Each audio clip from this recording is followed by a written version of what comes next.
Welcome everybody to Singh-Ray's webinar of the month. This month, we're talking about photographing forest scenes with creeks and waterfalls with Gary Randall.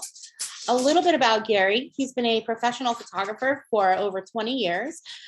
He is an award-winning professional photographer, artist, writer, traveler, and adventure seeker. He lives in the foothills of the south side of Mount Hood, Oregon.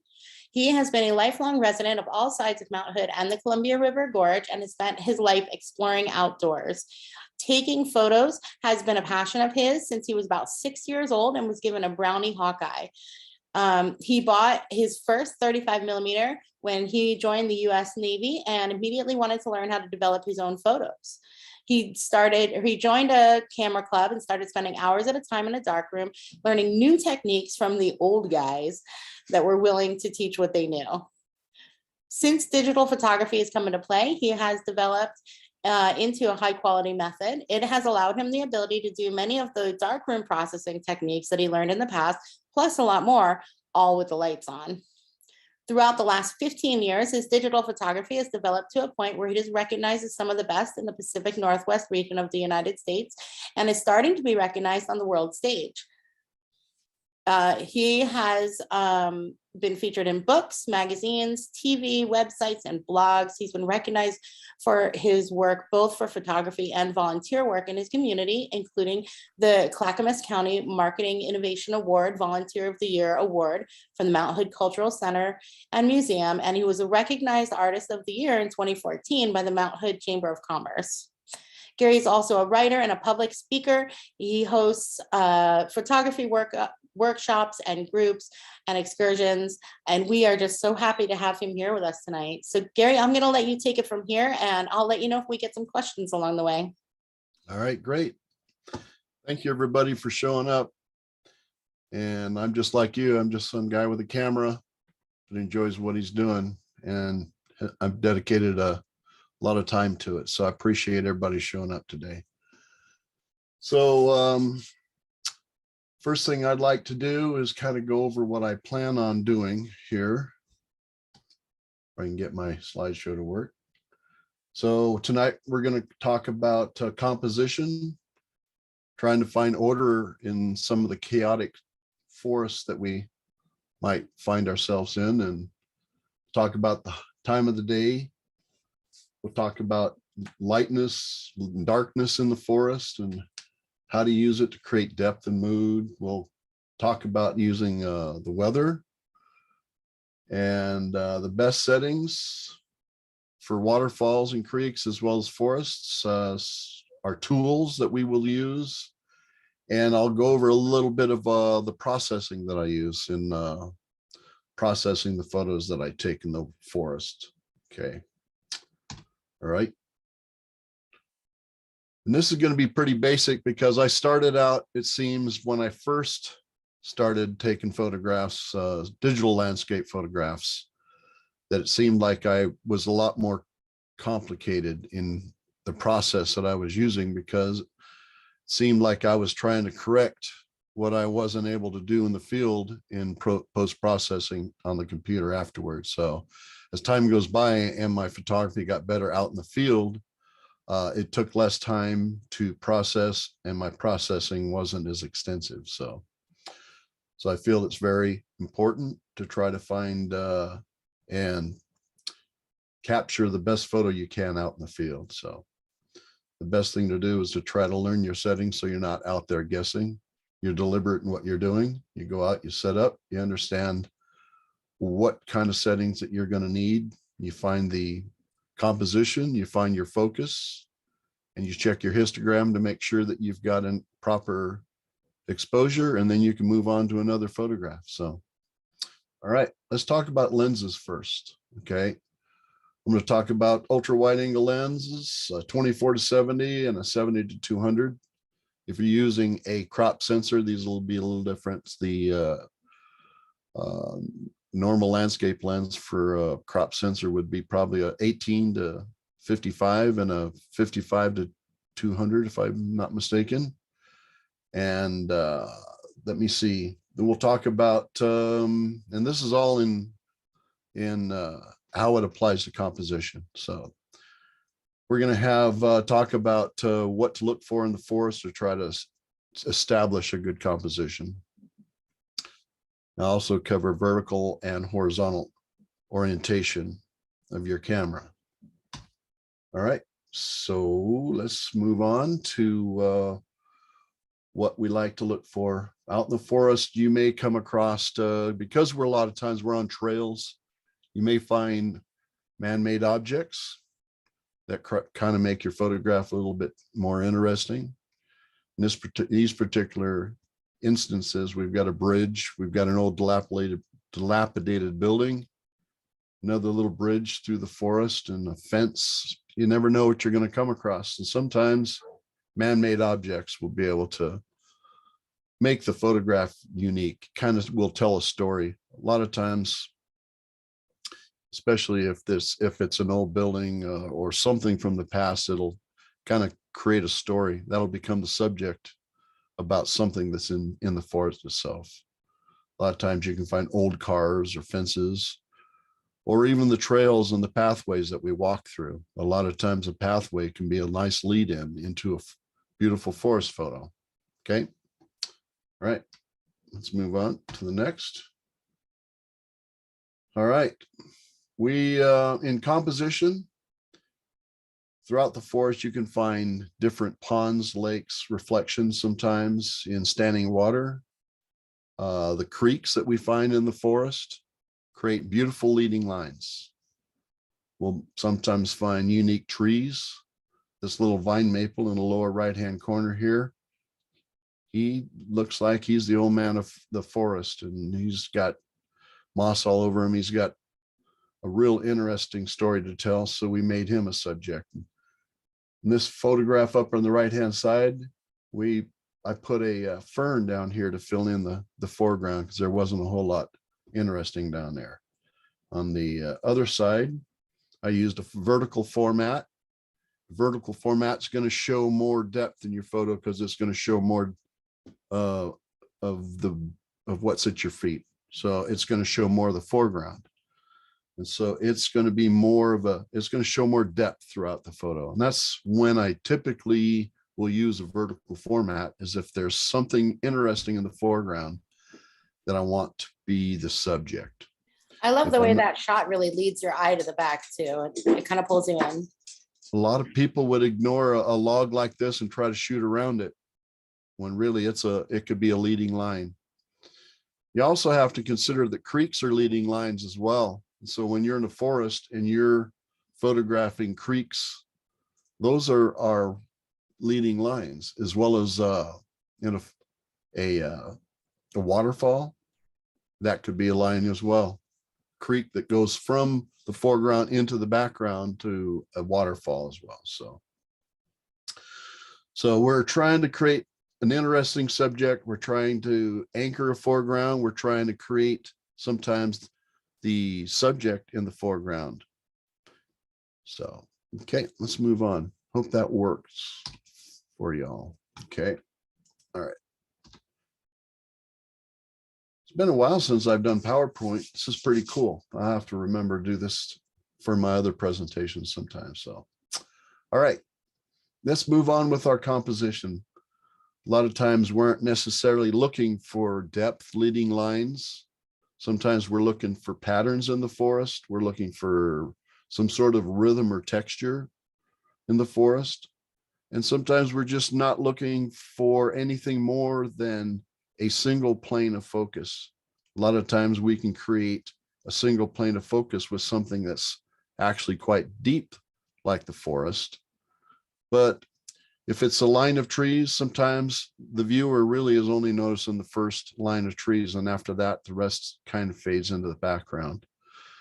So don't discount zooming in, using your 70 to 200 to move in on a scene, to be able to eliminate everything except for what you want inside your photograph.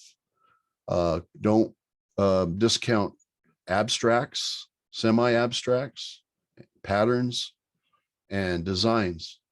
A lot of times your 70 to 200 will work very well for those. And I like zooms. I started with primes way back in the old days, Your feet had to be your zoom. This particular case, in this day and age, all the zoom lenses are just absolutely incredible in their sharpness and their focus. And so I don't hesitate at all using a zoom lens. So my method with a zoom lens typically is to start wide and then to zoom in to the scene, move it up or down, left or right, move it in or out until I've eliminated everything and compacted the scene and just put in the scene just what I want. And that's typically what I will do with a ultra wide angle lens. A lot of times people will buy a ultra wide angle lens and photograph territorial views or very wide angle views, where most cases when I'm using an ultra wide angle lens, I'm getting close to a subject and not far away from it. A good example would be a creek or even a waterfall, where I'm in the creek, very close to a waterfall, and I'm trying to show the waterfall in a very powerful way, or the creek in a very powerful way. I'm making it the subject. So a ultra wide angle lens many times will make things look very small if you're very far away or at all. So what I like to do is I like to use them and get close to my subjects. Many times the foreground is what I'm getting close to. So Gary, your f-stop is very low, 2.8 to 3.5, which means a shallow depth of field, but your photo looks in focus further out. Can you explain how you select the depth of field? Well, let me see. In this particular case, in the upper left-hand corner, we don't have a lot in our minimum focus distance on the lens. And so we're reaching out there quite a ways. And in this particular case, I was most likely going for let me think here. I was trying to go for probably a faster exposure because I was hand holding the photograph or the camera. So I would most likely try to stop down in a particular case like that. But if you think about it, in this upper left-hand corner, you're not looking at a real deep depth of focus with this particular, whoops, let me go back to that one. You aren't looking at a real deep depth of focus where you have a close foreground and a very distant subject in the very back. So you can get away with opening your aperture up a little bit more. You can notice everything is focused in that. So, and that was quite a ways away. It was a long ways away. I would say that was maybe even a quarter of a mile away from where I was standing. So you can get away with that if you're reaching out and not necessarily dealing with a deep depth of field. Okay. And then someone else said those are not the apertures at which the photos were taken. They're the maximum apertures of the lens used. Well, in this particular case, you're right. I'm not even paying attention. So let me bring up what my settings were. All right, let's look at this photograph here. And I'm going to get this little box out of the way so I can see what I'm doing. And then this particular photograph, thanks for pointing that out because I'm just rolling with this.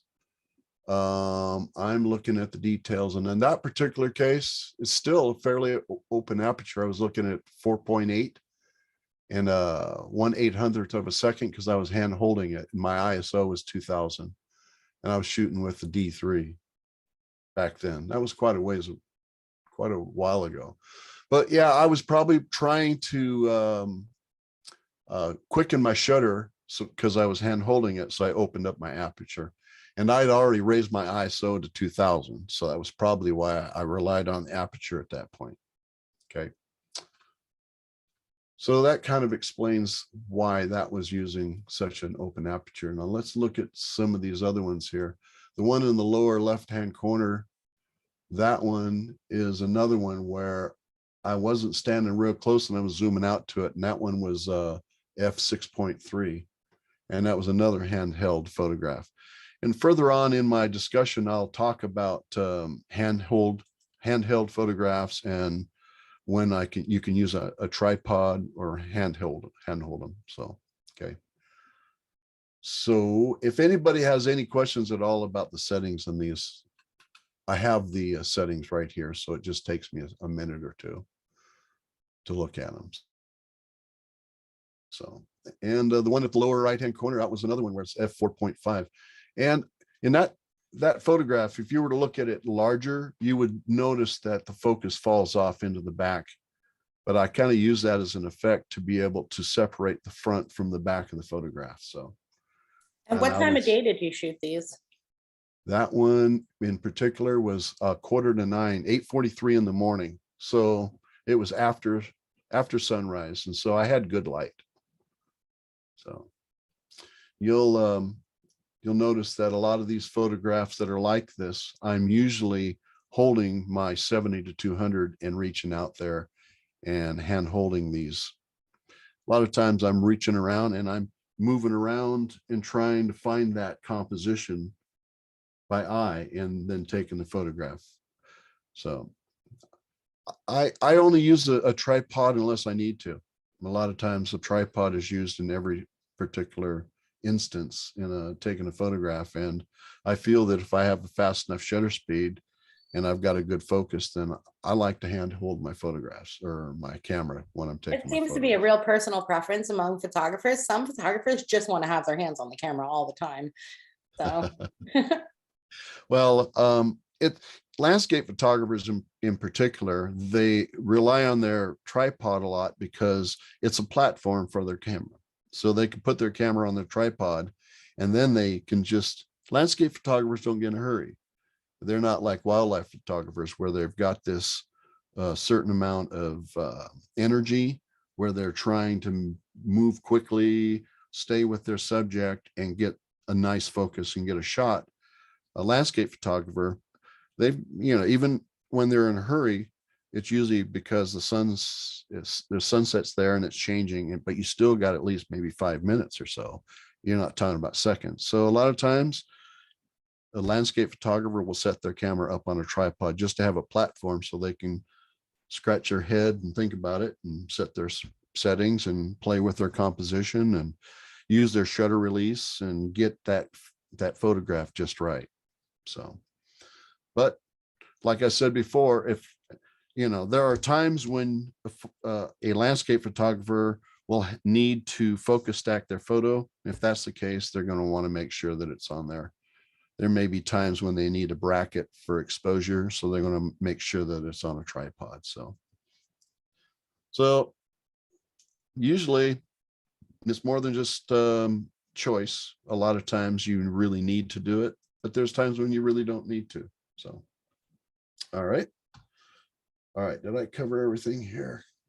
All right. Composition, patterns, vertical orientation. So let's move on to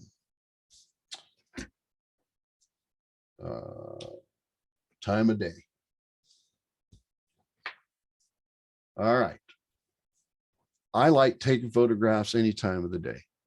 And of course, sweet light in the morning and the evening is always preferred or sometimes preferred. But as long as a person is intentional in their photos and the way they gather their photos. And I kind of tell people that when we're out in the forest and we're out in the field, we're gathering digital information, because really when we're out there, you take a photograph and you're looking at the back of your camera, you're looking at a processed photo that the camera did. It's a JPEG preview, and it's not necessarily going to represent completely the raw file that when you get home. I always use my histogram. I live and die by my histogram. I use it from the moment that I capture the photo because it's going to tell me completely what my exposure is. The preview screen isn't going to. The little blinkies aren't going to. The blinkers, they start as soon as the histogram just barely touches that right wall. It doesn't gauge how far up it is or if the highlights have been clipped or not. And you don't want to clip your highlights. So I tell people to balance the histogram to the right, but protect your highlights. And you can live with some darker shadows. There's always going to be digital information and some sort of image in your shadows. But if you clip your highlights, you'll have no digital information in there to be able to recover. So I really pay attention to my histogram because that doesn't lie to me when I want to know what my exposure is. Okay. Something else to remember also is that the histogram is going to be reading the processed JPEG on that the camera is using as the preview. And so your histogram most of the time is going to be better when you bring it into your software and it starts reading it from your raw file. So I also use my histogram as I'm going through my workflow. So as I'm processing my photo, many times I just had a workshop and we were working with some folks that had a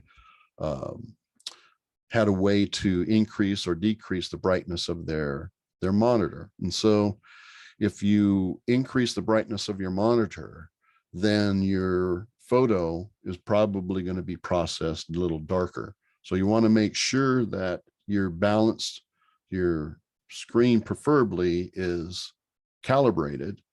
If not, then you want to make sure that it's at around 50% or so, in my judgment, to make sure that it's not going to be underexposed or overexposed when you finish your photo. But a good way is to watch that histogram as you go through your workflow. And when you're in Lightroom, you have a way to be able to monitor that histogram as you're going through and processing your photo, as well as in Photoshop. So I've said enough about histograms, but I just can't say enough about histograms. So, okay. So if you're using your histogram and you're out in the field and it's a really bright, harsh day, there's really no reason why you shouldn't be able to use your histogram to determine whether or not you've got a good exposure. If for some reason you're challenging, some cameras are challenged with a broader dynamic range than other cameras are, then your histogram will let you know if you need to bracket. So typically, if I need to bracket something, my process is to bracket 3 shots. A lot of times that'll be all it is needed. You could bracket 5. When I'm in Lightroom, I do just the basic adjustments, lens correction and white balance correction, and then also chromatic aberration. A lot of this stuff you can do as it's imported into Lightroom.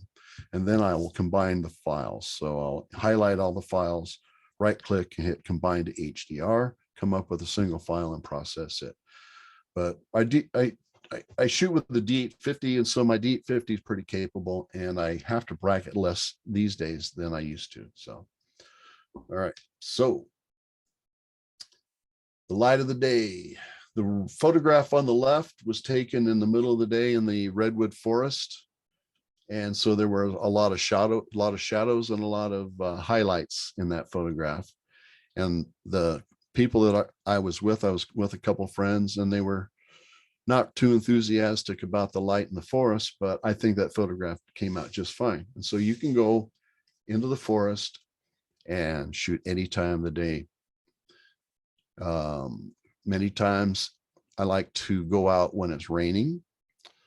That's probably my favorite time to go out. And I'm not saying that going out during the sunny days are preferred, or that's the time of the day that I go out the most.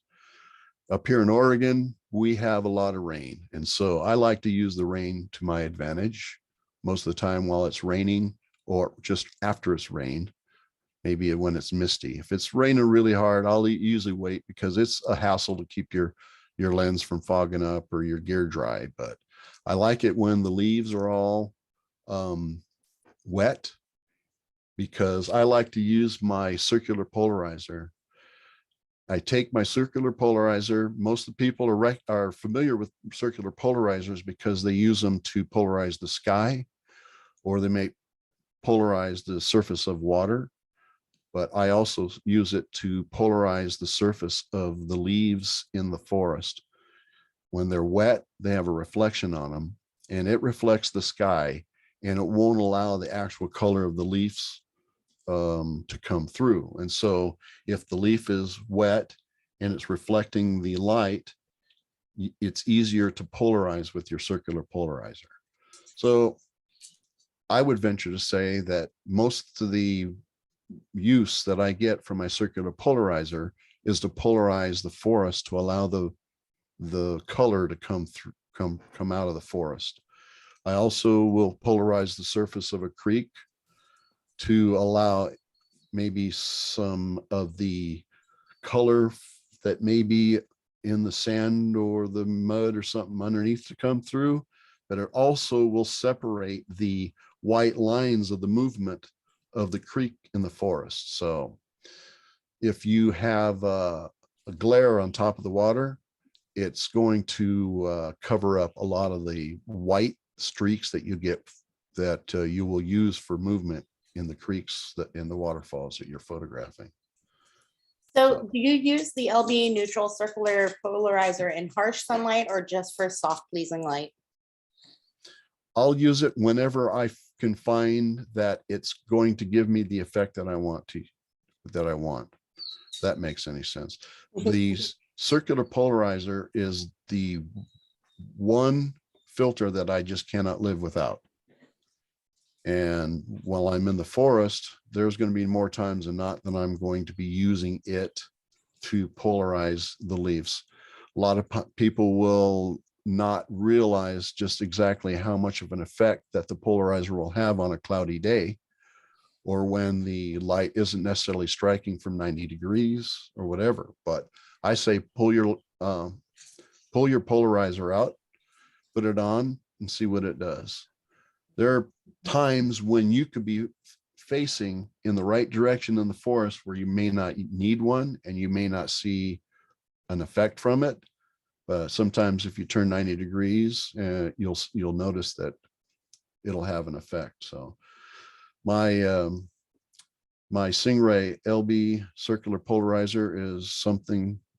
It's if I leave it at home or anything like that, it just ruins my day, especially if I'm photographing the creeks and waterfalls in the forest. So Yeah, that's my favorite filter as well.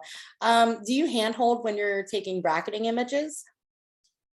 rarely, because I want everything to line up. Right. If I, I don't really, I really don't trust my my hands. It's not like I'm really shaky or anything, but I'm pretty picky on trying to make sure that my focus is good.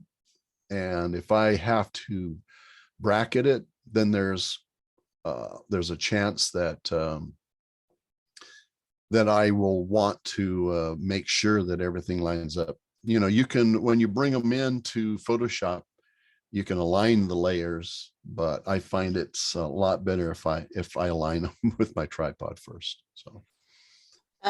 And what did you meter off of in the redwood shot?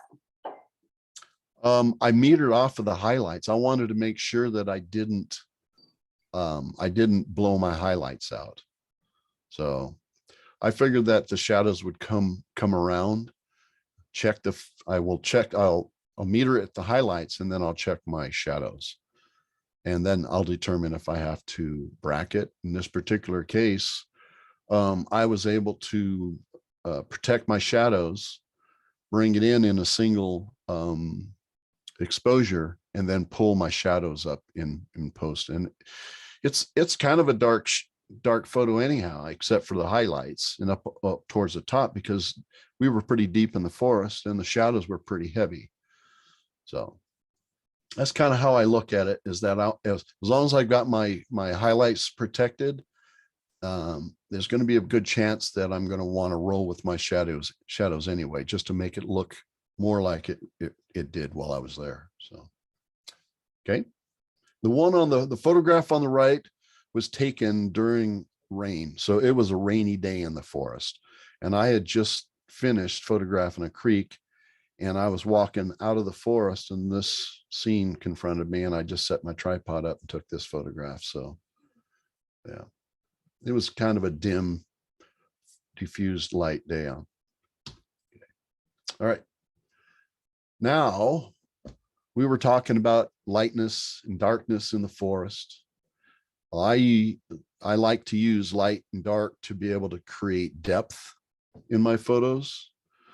So in the back, you'll notice in this particular photo, you'll see that that's where the light is coming from. And in the foreground, it's a little darker. So we're going from a darker area into a lighter area in the background. So that created a depth in the photograph, the disparity in light. It also created a bit of atmosphere in the photograph. So in this particular case, the fog and the mist, that diffused the light and it created this nice atmosphere. We had a couple of questions related to that shot. Someone wanted to know, how do you reduce contrast in the forest? Sunlight area is much brighter than the deep shadows, maybe 2 exposures. If I've got a good histogram, then I won't need 2 exposures. But if for some reason the dynamic range is so broad, the histogram will tell me. I mean, it will, if I have protected my highlights and the left-hand side and the shadow side of the histogram is completely slammed over to the left-hand side of the histogram, then I know that I'm going to want to bracket to be able to recover the shadows and to push my mid-tones up a bit. So the histogram will tell you, but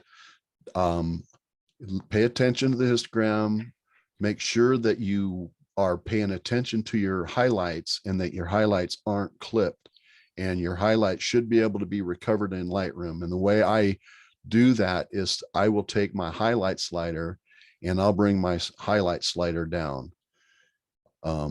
We had a histogram in my last workshop where it was up on the left, but it wasn't hitting the wall. And on the right-hand side, it was hitting the right, just barely touching the right-hand side, but it was really spiked just to the left of the wall on the histogram.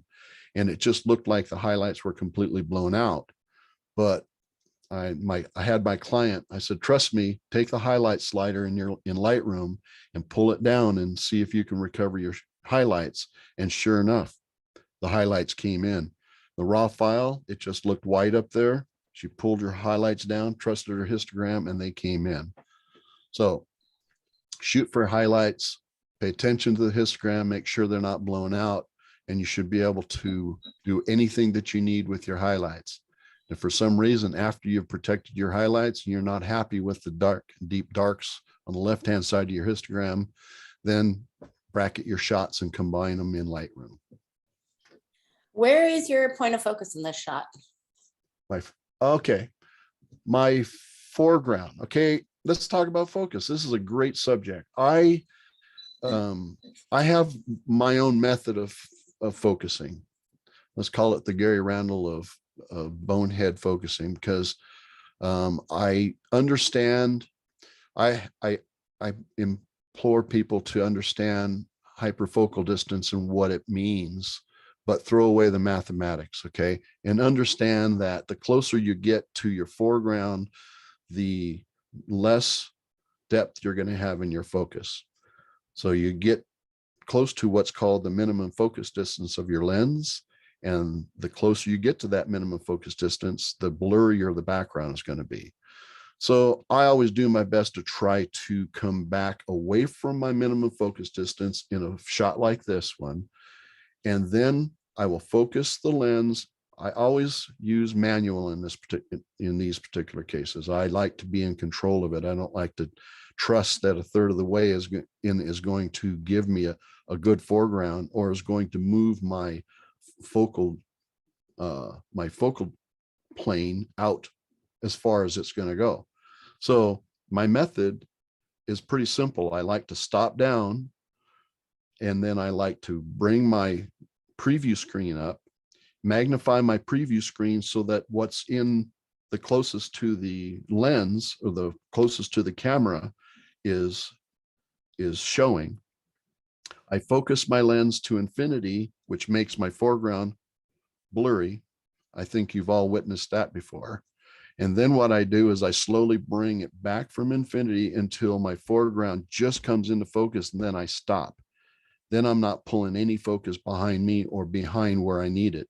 And it's pushing your focal plane out as far as it'll go. So if you stop down, and don't be afraid to stop down, a lot of people will, in landscape photography, we really don't worry a lot about lens diffraction. because we would rather have to deal with a little bit of lens diffraction than having that area out of focus. So I tell people, what would you rather have? Have a little bit of diffraction that is going to be a little bit hard to perceive unless you're really magnify into it, look at it, or are you going to want that area to be out of focus? So don't be afraid to stop down. And this is, I'm just talking landscape photography. I'm not necessarily talking about portraiture or street photography. We're talking about landscape photography. So I stop down to increase my focal plane as long as possible, deep as possible. I focus to infinity and I pull it just back from infinity, watching my magnified live view to make sure that the foreground just comes into focus. Then I stop. In this particular photograph, let me see what I did with this. This one was, where is it? Oh, here it is. Okay. On this particular one, I didn't really stop down that much. It's F8, but I was able to get a good focus. And I think that if we were to use the hyperfocal distance calculations, I was probably standing back from my foreground far enough to be able to use F8, be able to push my acceptable focal focus off into the background. I'll say one more thing about this as well, is that when you have a photograph up on the wall and a viewer is going up to look at it, the first thing they look at is your foreground, and they're going to see if it's in focus or not. Now, certainly there are times when a foreground being out of focus or blurry is a good effect, but in this particular case, we want foreground in focus. So if you have the foreground tack sharp and you have the background a little soft, it helps to be able to separate the foreground from the background. You look at some of the painters, the landscape painters, Hudson River School, maybe Albert Bierstadt, some of those people, they use the luminance of light and the softness of the background to be able to separate their foreground from the background. You can use that method in landscape photography as well. You can certainly go through and you can you could focus stack these, but I implore people to not use focus stacking as a way to not learn how to focus your photographs properly. So one last question on this shot here. When the nearly white waterfall is so small a space in your image, can you see it on the histogram so I don't blow out the waterfall? Yeah, definitely. That'll be a little white tick on the right-hand side. In time, as you go through with your histogram and you go through and you start reading your histogram, you can look at your histogram and start picking out little places on the histogram that represent places within your scene. You start to be able to notice the sky as opposed to the waterfall itself. The sky may be blue and the waterfall will be white. The shadows on the right hand or the left hand side, you're going to be able to interpret those as the shadows in your shot. So you'll be able to read that histogram, be able to see all of this stuff in your mind's eye about what it's representing on the histogram. But yeah, anything that's white like this is definitely going to, it's going to show up in there. Okay. I think I covered that. So depth and atmosphere and luminance. We also covered focusing there a little bit too. So that's good. All right. Let's see here. All right. Lightness and darkness, depth, dark to light, luminosity and darkness. Luminous, and I believe that luminance is a word that's used by painters to describe the light in their shot, the luminance of their light in their shot, in their paintings. So you'll notice all of these photos are all using light and dark to create depth in the photograph. Okay. All right. All right. Let's talk about the weather. This kind of is pretty much the same thing I was talking about earlier about photographing during the daytime, during the bright light. But I like to use the weather to help shape the character and the mood of the photograph. And so there are times when I will go out into the forest in certain conditions because I know it will provide me certain results that I'm looking for. The most obvious, of course, is going to be snow. If the forest is nice and has some nice fresh snow in it, it's a good time to go out and get those beautiful photos. But there are also times when you can go out into the forest where there's fog or a mist in the forest. Or like I mentioned earlier, there are times when you go into the forest and it's wet. You can use your polarizer to be able to bring out a lot of nice vivid colors. The weather, like I said, will give you all kinds of different types of different effects and whatnot. Each kind of weather condition will allow you to do different types of photos. The one on the right of Multnomah Falls was taken on a sunny day in diffused light because it was in an alcove and the sun hadn't quite gotten up over the top of the mountain. But that was a sunny day. And the one on the upper left-hand corner up here, that was in a sunny day, on a sunny day. The one in the lower left-hand corner, of course, was on a very cold, frigid day. And the forests and creeks and waterfalls scenes are very, very susceptible to the weather. You know, the forest changes in character and atmosphere no matter, depending on the weather conditions. So, all right, let's talk about some settings. Okay. All right. So let's talk about our creeks and waterfalls first. Okay. Our shutter speeds depend on what we would like typically our water to look like. If it's going to be soft and dreamy, if it's going to be more textured, we're going to want to do a quicker shutter speed. In my photographs, I kind of like to show texture in the water, but I also like to have movement in the water. So the best way to describe what I want to talk about here, if I can bring this up, put this over here on this screen. In this particular photograph, this is a, let me see, 0.6 second exposure. So I want to increase this and show you what I'm talking about as we're doing this. So because this is less, it's about a 1/2 of a second exposure, we haven't completely made our water all white and fused together, I guess you could say. We can see streaks through here. You can see movement. This water flows off of here. You can see lines in it. I'm sure I can come down here and find little places where the water splashes up. I don't know if you can see my mouse arrow or not, but there are places where you can actually see where the water is splashing. If you were to expose your water for over a second, a lot of this texture and all of this movement would all just go away.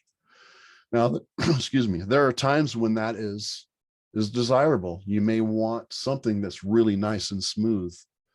It depends on what you're trying to do, but a lot of people right off the bat, they want to go out and photograph creeks and waterfalls and put on like an 8-stop neutral density filter or 10-stop neutral density filter or something like that to be able to slow the water way down when you don't really need to. Singh-Ray makes a great neutral density / polarizer that gives you, I don't own one yet, but I'm going to get one. So I can't remember how many stops it gives you of neutral density of shutter, but it's, if you need to do it during bright light, you may need to put a neutral density filter on there to be able to get the smoothness on there. But I tell people to just try about a 1/2 of a second. And a lot of times, if you lower your ISO, and if you were to stop down during bright light, a lot of times you can use the couple stops that your circular polarizer gives you, a low ISO, and stop down to be able to get a half of a second to be able to smooth your water out. So give it a try, see how it looks for you. A quick note on the waterfall filter, it's about 4 stops. That's what I was thinking, about 4 stops. It's on my wish list, and I'm probably going to pick one up soon. There's been a couple times it could have come in handy, that's for sure. Do you have a favorite shutter speed when shooting waterfalls and creeks, or do you set speed first and then aperture, etc.? Well, the way I approach it is that I like to start out somewhere around a half a second, and then I will work out from there. So I'll set my shutter speed first, and then I'll go through and determine how deep I want the focus of my photo. I'll grab what I think is my optimal aperture, and then I'll bump up my ISO from there to get my exposure. And then I'll see if I need to compromise with my aperture or my shutter speed, depending on the light of the shot. I always make sure that I use my light meter in my camera to be able to set my exposure. And I always check my histogram afterwards.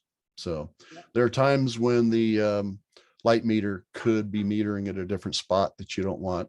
Check your histogram. So. And that bottom left photo, did you use a tripod? Yes, all of these I used a tripod. Yeah. Okay.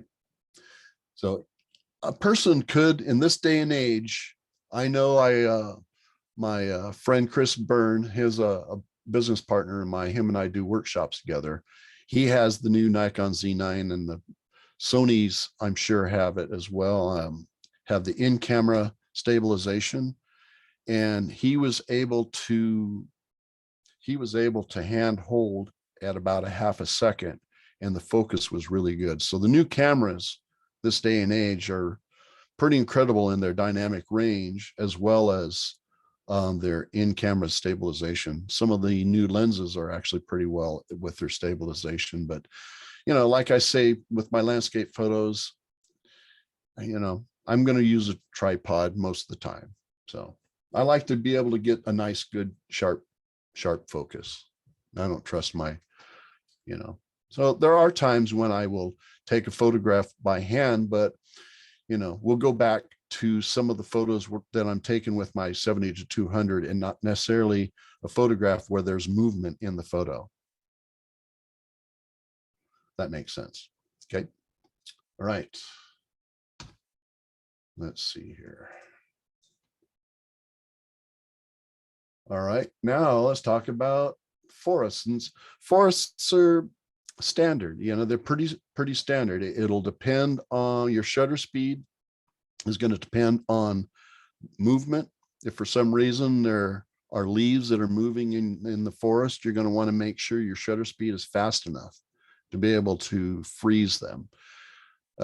Photographing leaves that are moving in the forest are no different than photographing birds that are flying or anything else that's moving. You want to be able to freeze it. So you want to make sure that you've got a fast enough shutter speed. And then the next thing you want to do is make sure that your aperture is giving you the depth that you need. You can compromise on your aperture, open it up more if you're not shooting a very deep focus. Okay, like I had mentioned earlier in the presentation here, if you're shooting off into the distance, you're not necessarily getting the foreground off into the background. You can compromise sometimes on your aperture and open it up a bit more. But you're going to want to be able to make sure that you stop down if you've got a photograph where you want to make sure that the foreground, the one up on the upper left-hand side, is that's fairly close. And I used a Tamron 17-35 wide angle lens for that one. Ultra wide angle lenses are usually pretty forgiving in focus, but I still used a tripod on that one. Stop down on that to, let me see here. I'll bring that one up to, where are you at? That one I stopped down to, well, I was at f8 and I was at ISO 64 at a quarter second. So if you look in the distance in that, all we're doing is dealing with forests that's maybe 25 or 30 feet away. We're not dealing with a foreground that's really close with a mountain that's off into the distance or something. So f8 was able to give me an acceptable focus.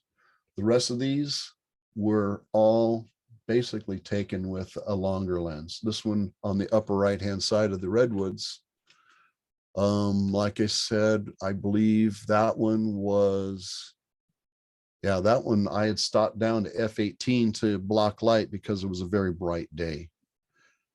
And that was 2.5 seconds, ISO 200. Not sure why I gave it such a long exposure, probably because I stopped down to f18 and lowered my ISO to 200. That looks like fog coming through the forest, but that was during a bright sunny day. It was about 8 o'clock in the morning, and there was no fog there, but a car had driven down the road behind us and set dust off into the woods and kind of made it look like fog. So don't trust anything or everything that a photograph says to you. That's not fog. The one on the lower left-hand corner there was taken off into the distance. That one was, let me see, I thought I separated all these. That one was probably 200 millimeter, if I'm not mistaken. So I'm not finding it right now. So is there any reason you have two competing mid-range zooms? Pardon me? Is there any reason you have two competing mid-range zooms? You're probably looking over here at the Nikon and Tamron. These are different eras. So I shot with the D3. Whoops. Let me go back to that one. I shot with the D3 first, and then I got rid of that one, and I've shot with the D810, and that was, I was shooting with the 24-85 at the time, 3.5. And then when I went with my D850, I went with a Tamron 24-70 2.8. So these are all different eras of when I took these photographs. So that explains that. That makes sense. Okay. All right. We're moving right along here. We're almost done. Tools. Other than your camera, we'll talk about tripod, shutter release, and filters. Okay. This is my friend Chris Byrne in a beautiful mossy grotto that's in the Mount Hood National Forest. I'm a mossaholic, so. Okay. All right. I am asked a lot about tripods. And in my estimation, I have probably purchased twice as many tripods as it would have taken for me to be able to just buy one good one in the very beginning. I've done my best to try to save money on tripods, and they've always let me down when I needed them the most. They've always fallen apart or just haven't performed the way that I needed. And so one of the best investments in my life has been my tripod. I bought a very, very good tripod, and I like it a lot. It's sturdy. It's repairable. If for some reason I need to repair it, I can fix it. It's sturdy. It'll last forever. It's a good quality tripod. It'll last me for the rest of my life. And I think that if I was half my age, it would still last me for the rest of my life. So it's really easy to think that maybe, you spend quite a bit on your camera, you can just compromise in your tripod. But when you're wanting to use a tripod, if you don't have a sturdy tripod and you're in a creek, the water going past the legs of your tripod are going to shake the tripod. If you're out there during a windy day, the wind can shake your tripod. You want to make sure your tripod is steady. So you don't want to just have to deal with leaves that are moving in your scene.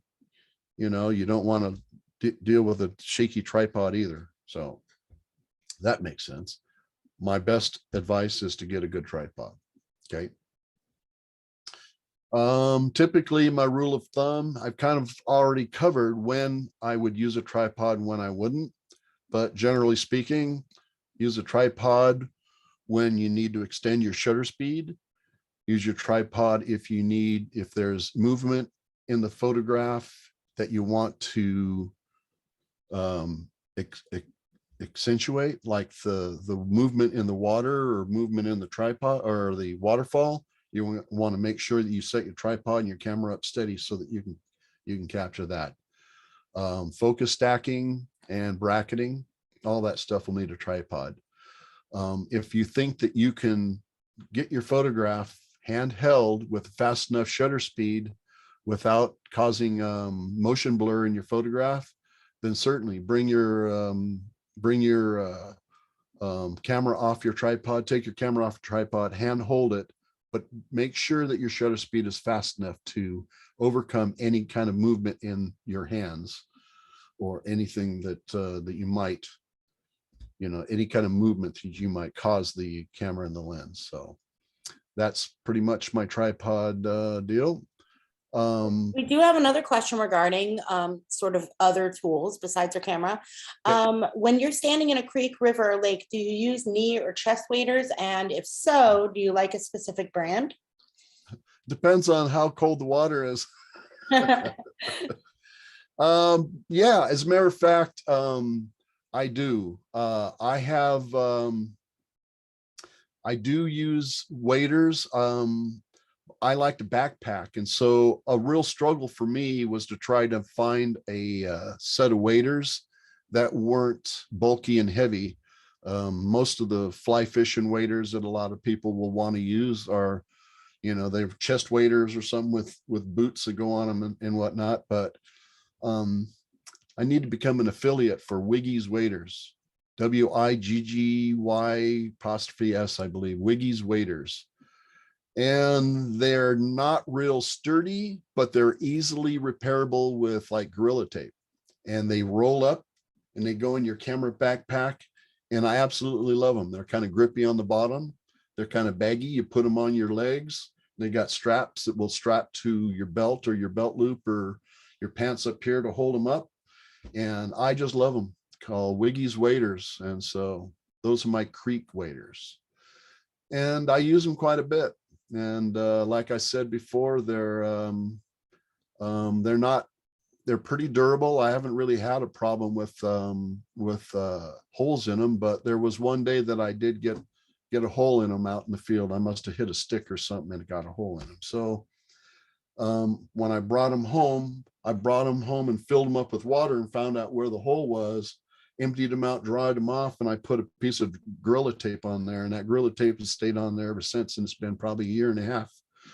So they're pretty easy to repair if you need to, and they work really, really good. And I think they cost somewhere around $75 or $80 if I remember right. So that's what I recommend.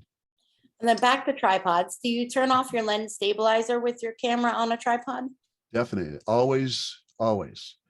Otherwise, if you're on a tripod and there's anything moving in the background or out where you're trying to take a photograph, a lot of times the vibration reduction will want to move with that, and you want everything completely still in the photo. So it'll cause movement, it'll cause blur in your photo if you don't take it off of vibration reduction. So, and what tripod do you use?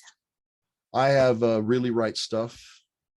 I'm trying to remember the model number, but yeah, I bought Really Right Stuff and a BH55 ball head. It's kind of large, but it's not that bad. It's not something that I would take on a 5-day backpacking trip, but I cart it all over the place on all of my day trips, and it works really, really well. So I like my Really Right Stuff tripod a lot. So I also want to point out that I teach a lot of people in the field, and I am around a lot of landscape photographers that use tripods. And a common practice or a mistake that a lot of photographers do with their tripods is set them up, and they'll be set at an angle. Make sure your tripod is set up perpendicular. Take that extra few seconds to be able to make sure your tripod is straight up and down. It'll keep it from falling over, number one. And a lot of people will set their tripod up and it's kind of at an angle, and they'll put their hand on it while they're taking a photograph. And putting your hand on it kind of defeats the purpose of having it on a tripod. So set the tripod up, take your time. You may have to set the legs separately or prop one out to stabilize it, but make sure that you're perpendicular to the earth and your camera is nice and level. So I also have a tripod that doesn't have a center column on it. That way I can get lower to the ground that way. If you've got a center column, when it's down, it will get in the way of you lowering your tripod. And a lot of times if you've got a center column, you're going to be tempted to raise it up. Whenever you raise your center column up, it makes it very unstable. So my tripods don't have a center column on them. So another piece of gear that Oh, one more question on tripods. Do you Certainly. prefer ball head to gimbal? For landscape photography, ball head is just fine. A gimbal is really good if you're using a long lens for wildlife. But I have a friend that uses a gimbal on his landscape photos, but I just use what I use is a ball head that's also a panning head. So that's kind of how I look at that. You know, you're going to want to use a gimbal if you got a long lens and you're moving it and trying to follow birds and whatnot and moving it around. But I like to take my ball head, get everything set up, lock it down, and use my shutter release. I always like to make sure I have a shutter release on my camera. A lot of times if you're shooting with a timer, you may miss something in the shot or something like that. So a lot of times if you get everything all set up and get it all set, most of the time a shutter release is really going to help you. You'll be surprised, especially on the higher resolution cameras, how much you're just pushing the shutter release may cause a little bit of motion blur in your photos. So okay. All right. Lens filters. Circular polarizer is a must-have when I'm doing forest photos, especially creeks and waterfalls. Neutral density filters will help me during brighter times, but a lot of times I'm there in a dimmer time of the day. I like to go out in the morning. I like to get out there when the light is just starting in the forest, and a lot of times there's not a lot of people out there, and you don't have to worry a whole lot with you know, you can just spend your day out there.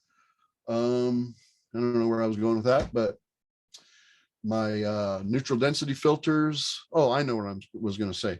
I get out there in the morning, and a lot of times my neutral density filter stays in my bags because I've got enough light or a dim light to be able to get the shutter speeds that I need. And like I said earlier, if I'm only going to be using a half of a second or something like that, then don't need to, you know, extend it a lot further than that. I don't need a neutral density filter.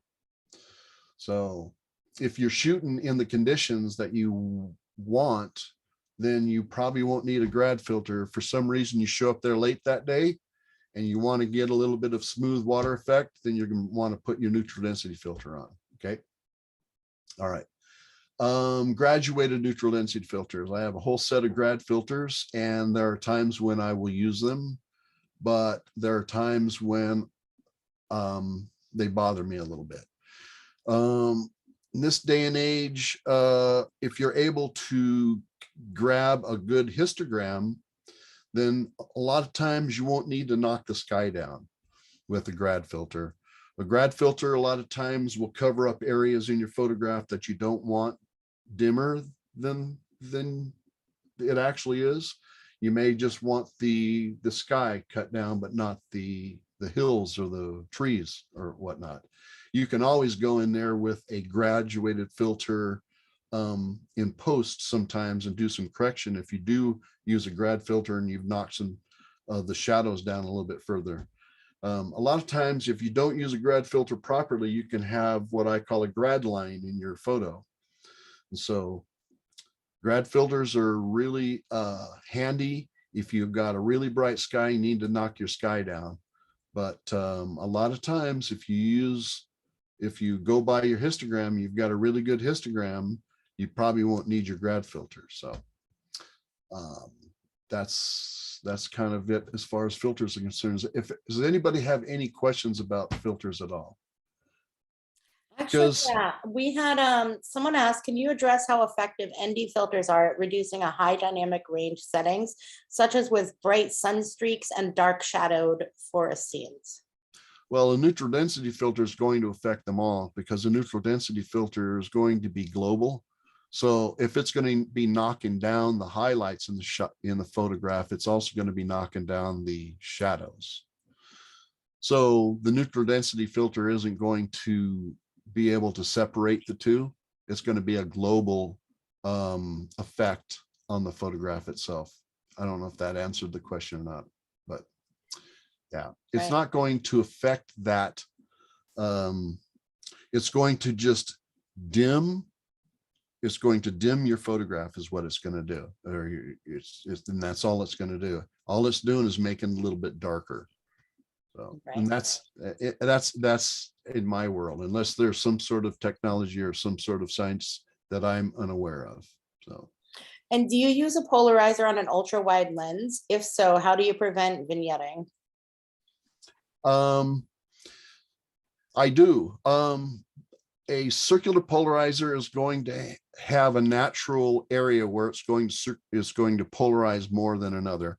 And so you'll look at a scene and you'll use your polarizer to either polarize the foreground, or you may turn it around to where it's going to be polarizing the sky, and probably not both. A lot of times you can get a polarizer that with a step-up ring and kind of eliminate a little bit of that. But I have the 17 to 35 Tokina, and my Singh-Ray LB neutral density, or excuse me, neutral circular polarizer is really good at not having that super icky blob. And I'm convinced that the less expensive polarizers have more of a problem with that zonal area of polarization. So I don't really deal with it a lot, but when I do deal with it, I always just move it around to where it's going to polarize the area that I want.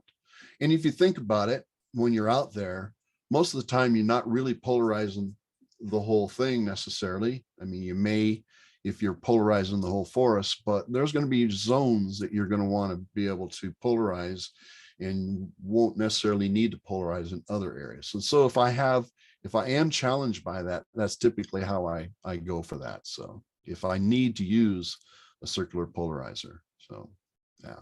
And then someone suggested using an oversized CP. Right.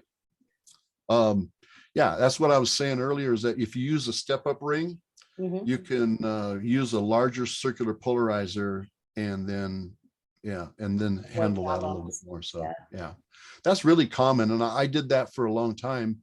But the wide angle, ultra wide angle lens that I have doesn't have a real bulbous element in the front, and so it's got a nice screw-on filter, and it's a smaller one, and I don't seem to have that spread and that disparity in my and I don't really have that problem as much as I used to, as I guess what I'm trying to say. I love my Singh-Ray filters. It seems like since I've gone to Singh-Ray filters, a lot of little things that used to bug me about filters have kind of gone away. So, and that's one of them. And it may have to do with the polarizer, or the lens, and the filter combination that I'm using as well. So yeah, but it's definitely something to consider. And then someone wanted to know, what's your opinion on variable neutral density filters? I think they're pretty good for video. I think that they have a little bit of a problem. The ones, at least the one that I had, and it wasn't a Singh-Ray, the one that I had, it had a real problem with the blob moving around in it for some reason. I just didn't really care for it. And that doesn't mean that I didn't, that I didn't have a good one. But I use them. I've used them for video more than I have for photography. But like I said before, I don't use neutral density filters all that often. So it has to be a situation where I can't control my exposure with my ISO and my aperture and my shutter speed. For some reason, I have to be able to knock light down. Then I'll go for a circular, or excuse me, a neutral density filter. But I don't really rely on them that much. Right. And then another comment, the darkened sky in a wide angle CP shot will be uneven due to the angles at which the CP works. Yeah, well, it could for sure. It depends, you know, the angle of attack of the light is definitely something to consider, but I'm real visual. I just put it on and I'll turn it around, see how it affects it. If I like it, great. If I don't, take it off, you know. So yeah, I just see how it works for me, and then I go from there. Right. Yeah. Hope that helps. I tell people if photography were required me to know a lot of mathematics, I'd be a C- photographer. So. All right, let me see here. All right, processing. What I'd like to do here is bring up my Lightroom here real quick, and I want to just go through a couple things real fast and kind of show you a little bit of what I do with some of my processing. So, and I'm not going to show you anything real complicated. Everything is usually pretty basic here. So I use Lightroom for 90% of what I do with my photos. So let me move this over here. And I've got a photo on here. Oh boy, that's ugly. Let me see here. It's making everything bigger, funky. All right, let's see if I can get this worked out here. Close this out over here. Okay. Oh, come on. All right, there. All right, this is kind of out of scale, but you can see I've got my histogram over here. Everything's kind of big, and my previous screen is doing this to me here. So I like to keep an eye on my histogram, but because right now it's kind of invading my workspace, I'm gonna move it up here. Okay. First thing I go through with my lens corrections, make sure my chromatic aberration is clicked and my enable profile corrections is clicked. I don't always click this. I always look at it and see if it's doing what I want to. Most of the time it corrects for, barrel distortion and vignetting. Okay. Then after that, I go up here because I shoot in my photos in auto white balance. I'll come up here and I might click on here to see if anything's going to change if I change to auto or whatnot. I will also sometimes come up here and choose maybe a different profile. A lot of these will reflect the profiles that you have in your camera. Your camera will process the JPEG too.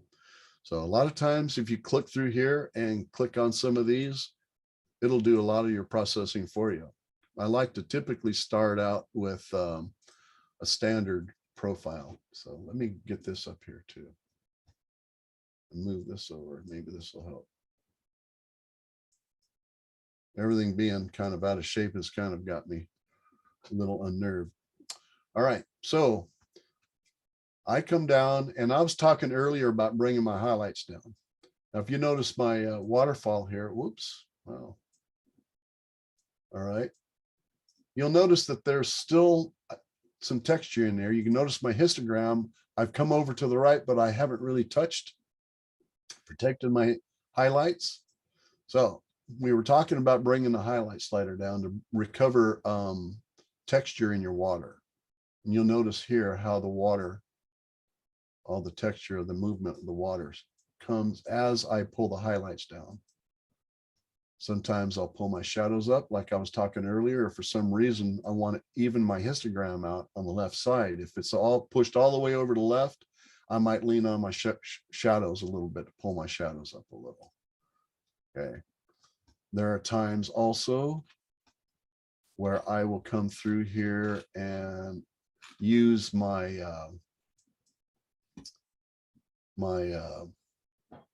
brushes, like this brush up here, to come through here and maybe do some zonal adjustments up here. I may use my linear gradient to come through here. We were talking about a grad filter. There's your grad filter.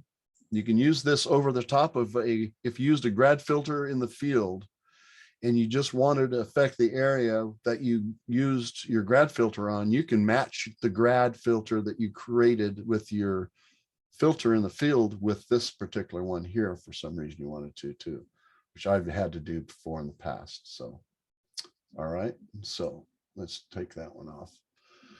I'll come down through and after this is such a good photo though. I mean, the histogram is really, really good. It's not really taking a lot of adjustment. I'll make my final adjustments with my tone curve. A lot of times what I've done in my basic module up here will kind of flatten the photo out a little bit. So a lot of times I'll come through here and then create maybe an S curve, a very slight S curve in here. If you want to see how this is affecting it, you can turn it on and off with this little switch here. Okay, so I want to protect my highlights a little bit more. Now, when I've got all these adjustments done in here, I might bring it into Lightroom as a smart object. I want to show you a couple things in Lightroom that are, excuse me, Photoshop that I do. And then we'll be done. Going to take a minute for Photoshop to fire up.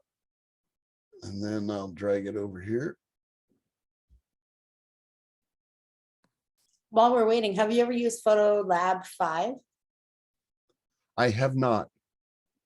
Tell you what, there's a lot of good software out there. I kind of got myself in a rut. I've been using Photoshop for almost 20 years now. And so I kind of got myself in a rut. I do use maybe On One every now and then. I've used some other software, but I just really like my workflow that I have with my Adobe products. So, but a lot of this stuff can be, it can be emulated with other, all right, here we are, with other software, okay? But I do everything manually. Everything that I do, you know, I don't use plugins and stuff. I do make my own actions. So a lot of the stuff that I'm showing you, I have an action for up here.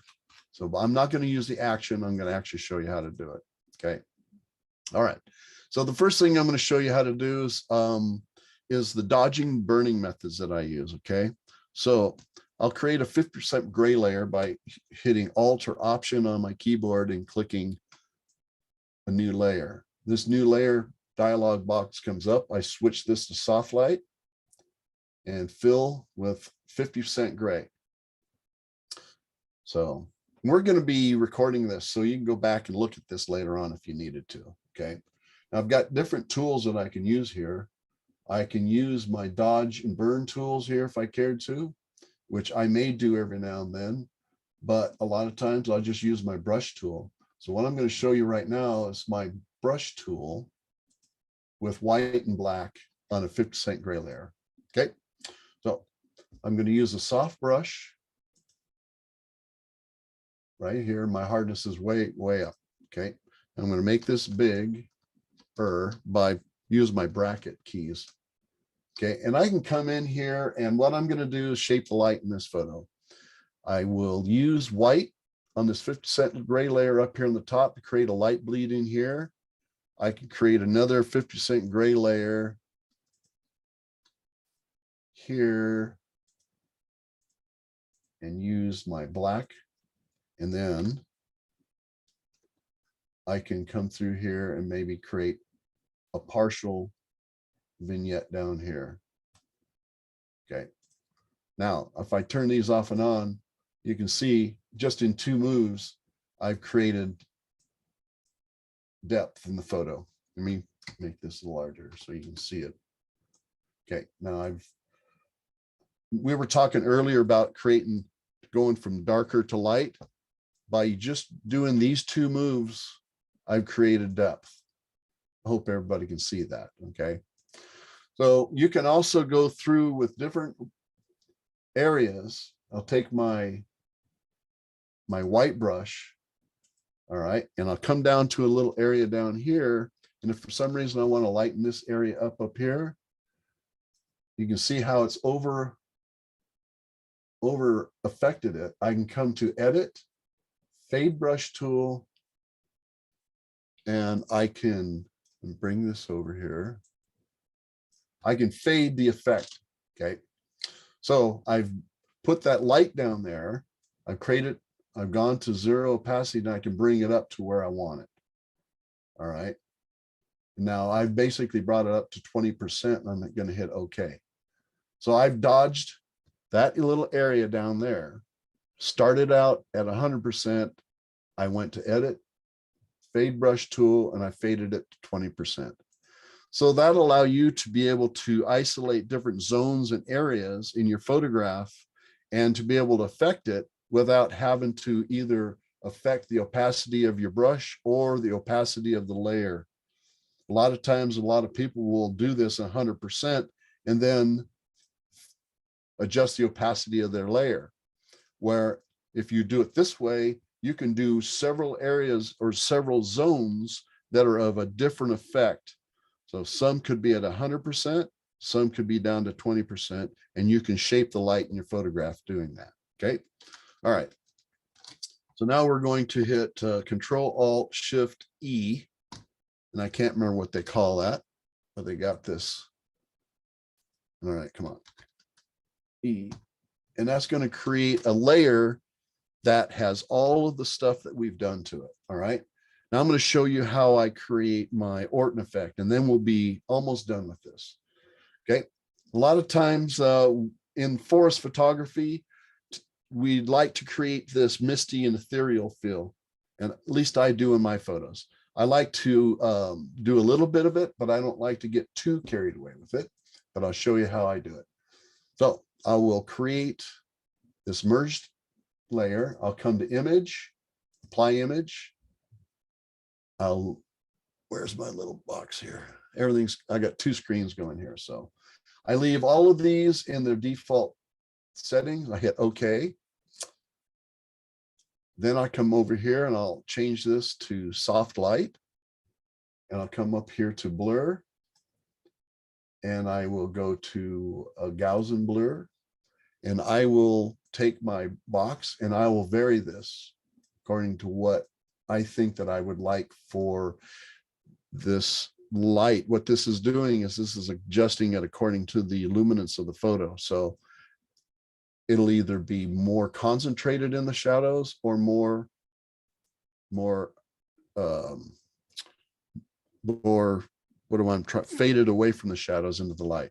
Then I like to bring it up somewhere in here. And basically what I'm doing now is I am creating deeper colors without changing my saturation or my contrast. Then I will do this again, Control-Shift-Alt-E. Come on. There we go. So I will stamp that layer. I'll come up here and do this again. Apply image, turns it really dark. But this time around, I'm going to take and turn this to screen blend mode. All right. So the one below is soft light blend mode. This one's screen blend mode. Then I come up with my filter. I'll adjust my Gaussian blur. And you can see how you can adjust the mistiness of it. I'll bring it up to where it's really kind of misty. Hit OK. And these can be done with smart objects too, but I'll save that for another situation. Now I'll come down here, and this is a time where I will vary the the opacity of these layers, and I'll bring it up until I think I've got the contrast and the saturation that I need in that. And then I'll vary this one here as well. I'll bring this up to where I think I've got a little bit of mist. Okay. All right. And then if I feel that I need to do any more adjustment, then I may do another 50% gray layer, may do some more adjustment. But if I like it, which I might like it on this one, I will either flatten it. If I think I'm completely done, I'll flatten the layer. And a lot of times I'll duplicate the layer. Hit OK. And the way I like to sharpen these, because now what we've done is we basically have created this Orton effect that is kind of diffuse the photograph. We want to go back in and sharpen it. So the way I like to sharpen, I go to filter, sharpen, and smart sharpen. There are other ways to sharpen, but I'd like to use this method simply because it allows you to be able to affect how it's sharpened. Let's just sharpen these guys here. You can affect how much it's sharpened, the radius of how it's sharpened, which is how thick the edges are going to be, which is going to be make it a little more crunchiness in here. But it also allows you to be able to reduce some noise. So a lot of times when you come in and sharpen your photograph, it introduces a little bit of noise, and you're able to go through and maybe take some away. So this allows you to be able to balance your sharpening and your noise reduction. Then hit OK. And so we have gone through and essentially done my whole workflow as far as processing these photos are concerned. And that's basically it. Does anybody have any questions about that? And like I said, this is basic. This is where I start, but and you can go on from there. We can create luminosity selections and then just do these adjustments according to the luminosity selections that we do. And but the process is essentially the same. All you're doing at that point is just choosing areas of the photograph that you're affecting. So does that make sense to everybody? I hope that's not, hope that's what everybody expected anyhow. No questions on that, but I have a couple of questions I've been holding on to for a while. Great, let's do it. Someone wanted to know, how do you deal with slippery rocks? I'm very careful. Actually, the bottoms of the Wiggy waders have got this grid on them that are pretty good, but there are a lot of times when you just have to be very careful, and I use my tripod as a staff to kind of steady myself until I get to where I need to go. But that doesn't mean that I haven't fallen on my butt a few times. So just got to be very careful. Yeah, be careful. And then this question, I think, refers back to your like first 3 or 4 slides. Mm-hmm. The shot that was horizontal versus vertical, could you have changed to a bigger millimeter and capture the foreground? Certainly, but you're also going to be including more on the sides and as well. So you're going to be going with a wider angle lens and including more and more in your shot, where I have a tendency to use my wide angle lens and exclude more of the shot. Okay, so when I move it to a vertical, I'm basically eliminating more of the shot than I would if I were to shoot a very wide one. You know, that right. Makes sense. I'm isolating the foreground more than it would be if it was including a real broad view of the whole scene. So it's reducing it down to what is the most important in the photograph. So. And then a question about your processing.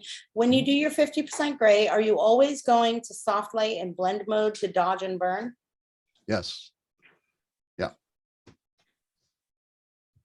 Yep. That's what gives me the smoothest and the best effect according to the brightness of the photograph. So. Okay, if there are any other questions, get them in now. I do want to let you know the Singh-Ray website is down. We're going to send everyone a recording and a special discount code that's only going to the people who registered to the webinar. We're going to send that out in the morning. The website will be up tomorrow, but we wanted to let you know we're aware it's down, and we're working on it. I crashed the website. We broke the internet. I broke the internet. And then Sandy says she missed the hardness of the brush. Usually when I'm dodging and burning, I use a very soft brush, 0% softness. There are times when I may want to refine the edge so that it isn't necessarily being dodged or burned into another area. But generally speaking, I use a nice soft brush. All right. I think that's it for our questions. So I just wanted to thank everybody for joining us tonight. I want to thank you, Gary, for presenting today. It's been a treat to have you. We've had great questions from the audience, and I've had a lot of fun learning today. I've had a great time. I'm always happy to help. So if there's anybody that has any questions afterwards, get a hold of me. So sometimes I'm out in the field and I don't get a hold or get back to you right away, but yeah, persist and I'll always answer your questions. Happy to. Always glad to help. Definitely. All right. Well, everybody have a great night, and hopefully we'll see you again next month. Thanks.